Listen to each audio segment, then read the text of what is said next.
need somebody help, not just anybody help.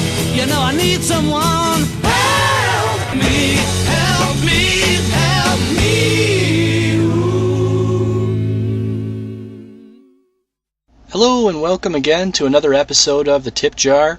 I'm Steve DeClark, filling you in on all of the details that are GM for 2014. I'm actually in another 2014 Sierra Half Ton, one of our first 6.2 liters. Just thought I would actually fill you in on all of the buttons. So button orientation on the center console. I've selected the fully loaded 6.2 liter, knowing full well that there are a lot of features in this center point, as I'm sure you can see. So what I'm going to do here is just kind of point out how everything is separated here. Of course, we have our touch screen right there at the upper portion. Below, you're going to get all of your information on the radio and all of the media controls that sit. Below that, of course, will be our climate control options. So for our heated and or cooled seats, if they were available, our dual climate zone, and of course for the different fans and locations for where the heat or cold will be coming out.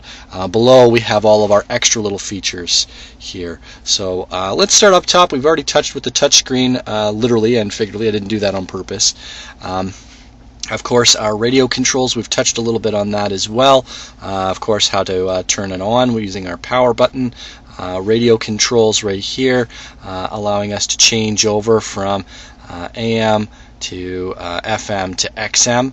Of course, cross-band options for presets. We've already talked about that last. And of course, our home button. Seeking through our different radio options by pressing this button. And of course that can also be used for CDs. Speaking of CD, our CD eject. Of course, if we're at a spot here where on our home where we want to go back to something previous, we have our back button. Menu options right here to be able to pick and choose different portions here. You can also find that information under the settings. That'll also bring this information up as well.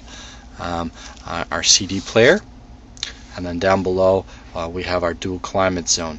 So just by turning the dial very, very simply up or down for either heat or cold, and you'll see the number adjust by Celsius. By hitting auto, it sets it into a thermostatically controlled mode. We'll have, of course, where everything is located. Just touching on these as overviews, we'll be going a little bit further in depth. And of course, again, as per usual, if you have any requests, please post. Let me know how I'm doing. Let me know if there's any particular features or options that you'd like to have me delve in a little bit deeper.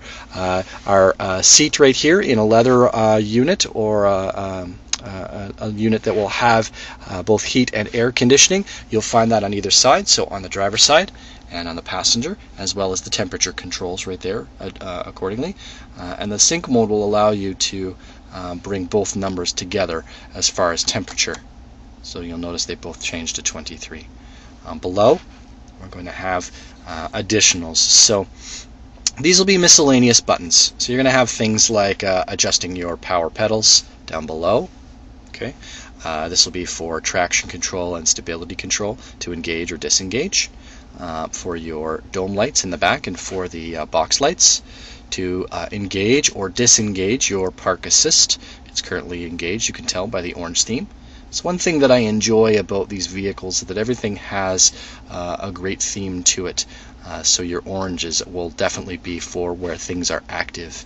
And then of course our lane departure. Now there are some additional options you can find within here, and we'll touch on that for the future, but just a quick overview. So aside from that, that'll conclude our next webisode. Keep in mind you can also feel free to contact me by posting through either the Twitter site, Facebook, Google+, or through YouTube for any requests and any comments. Aside from that, thank you very much. Safe driving and stay classy. Help! I need somebody help, not just anybody help. You know I need someone